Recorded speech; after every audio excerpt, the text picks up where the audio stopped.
Hello, world. I have some thoughts to share. I've been doing a lot of embodiment work over the last year, maybe a little longer. And the past few months, I've been doing some more intense and heavy shadow work. And I've been sitting with a lot of emotion. And it's interesting to me having a lot of intellectual understanding or educational background in the importance of somatically feeling emotion and still battling that programming from society that we just want to escape emotion. I still have that voice in my head that when I'm feeling or expressing an emotion, this voice comes up that wants to exit out of it. Because who wants to feel a distressing emotion? Today I'm sitting with a lot of anger. It's not a comfortable feeling. And a lot of times for anger specifically, my anger will come with a lot of hurt or anguish underneath it. And just sitting with the emotion and expressing the emotion can, at least from my experience, can feel a bit like a black hole that it's hard to see through to the end of it. You know, if you really let yourself just sit and immerse yourself inside of the emotion, there's this fear voice that pops up for me that goes, is this going to end? Or how do I get out of this? Or this is so physically painful, or I don't like going here. I don't like the thoughts that I'm thinking right now. And it's so easy in those moments to check out and to go into solution mode and to try to fix the emotions. And this is so present in our culture that, you know, I've even had therapists in my healing journey that have given me really great coping tools and you know, I almost want to call them defense mechanisms, because that's what it turned into for me, where, you know, I'm sitting in a distressing emotion and immediately my mind goes to, ooh, you should meditate, you should do some breath work, you should listen to some calming music or a sound healing track, or go drink a cup of hot tea, or just go take a shower or a hot bath, or go for a walk, or go exercise. I think those are really valuable tools and they definitely have a place. What I think was really missing is the step that needs to come before that. There's a step before you go into, I want to call that transmutation, before you go into like transmuting the emotion and the energy. There's just the step of sitting with your emotion where, you know, even in my embodiment work, I even let that become a little bit of the fixing it. Like, okay, so now, you know, I'm sitting with emotion, I'm feeling it in my body, and so I'm going to move, or I'm going to make a sound, or I'm going to go beat the shit out of a pillow, you know, I'm going to do something. But it was still from this place of, I'm trying to resolve this emotion, I'm trying to fix it, I'm trying to move it so it can go away so I don't feel it anymore. And there's so much power in just sitting in the emotion with no agenda, no end goal in mind, and just being fully present to the emotion when it shows up. And there's something that changes in the quality of that experience, where I feel like I'm honoring myself, I'm honoring my story and my experiences, I'm honoring the emotions that I had or I'm currently having. There's just this reverence for emotion and almost a reverence for the human inside of me. And I think, you know, as a spiritual healer and just someone on a spiritual path, I know a lot of people understand the term spiritual bypassing. I think it's so easy to just reach to like our higher self, or reach to the wisdom, or reach to the, you know, the light at the end of the tunnel, the part of us that goes, this was all meant to be, and you know, everything happens for a reason.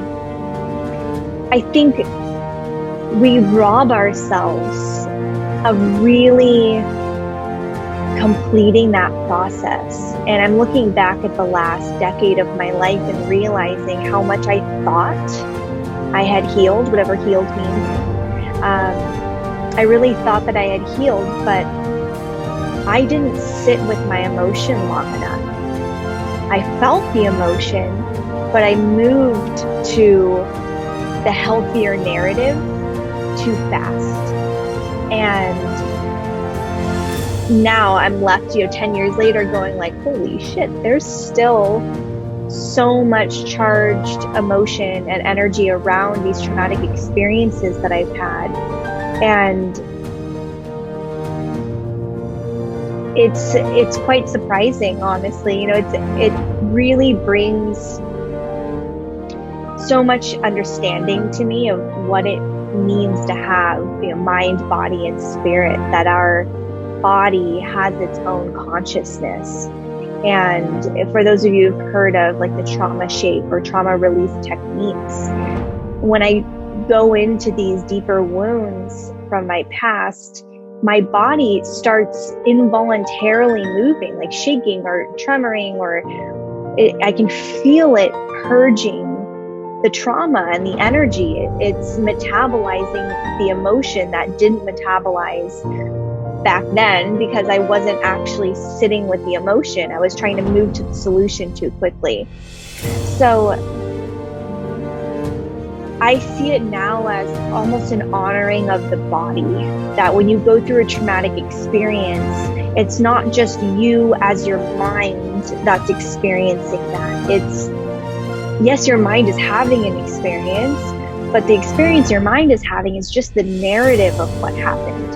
Your body is the part of you, the consciousness in you, that's actually having the physical experience of that. And it doesn't have to be a physical trauma in order for your body to be having an experience, because our body experiences every emotion that we feel, and it experiences every thought that we have. So it feels like sitting with your emotion is the honoring of your body's consciousness. And once you honor that consciousness, then, it's pretty amazing to just watch how the narrative or the stories or, everything just naturally unfolds by itself. And I don't even have to actively try to change it or shift it.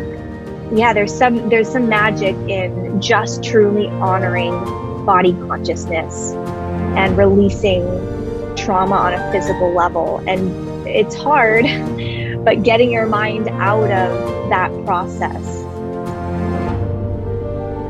I just have to say, you have to try it.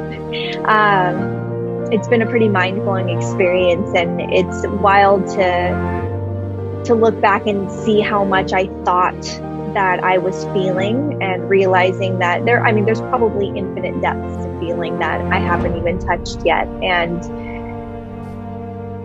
I think that it maybe is something that would help if culture, our brainwashing in society changed it a little bit. And I think it's going that direction. Embodiment and somatic therapy is really starting to move us that direction. But this understanding that we have to just be in the emotion first before you do anything else. And that is a skill. You have to expand your nervous system's capacity to be able to feel that much emotion. And, a lot of times for me, it feels like a battle. It feels like I'm battling out the voice in my head that goes like, you're being immature, you're being ridiculous. Like, a couple minutes ago or before I started this video, I beat the shit out of a pillow, and I heard that voice in my head saying, you're being immature, this is too much, this is extreme, you're being too loud, this is silly, stop. And if you're able to push past that thought and let it go, there's magic on the other side. There's freedom on the other side. So my little tip or piece of advice for you would be to just go feel, like actually challenge yourself and question how much more you could be feeling, and practice it. Give yourself time where you compartmentalize in a way your mind, and you put it off to the side and you go, okay, I'm going to put a pin in those thoughts and the story, and I'm going to just feel. And even if what I feel doesn't make sense to the story, this isn't something that needs to make sense, or, if this feels uncorrelated, it doesn't matter. You're honoring the body's consciousness and what the body needs to do in order to move the energy. And there's such an innate wisdom in our body, and it knows how to metabolize emotion, and it knows how to transmute energy on its own. And I'm starting to see more and more how we're doing the body's job. We're trying to do the body's job. It's almost like we're backseat driving, like our mind is interfering with body consciousness. And if we could just learn how to get out of our body's own way, it's just magic.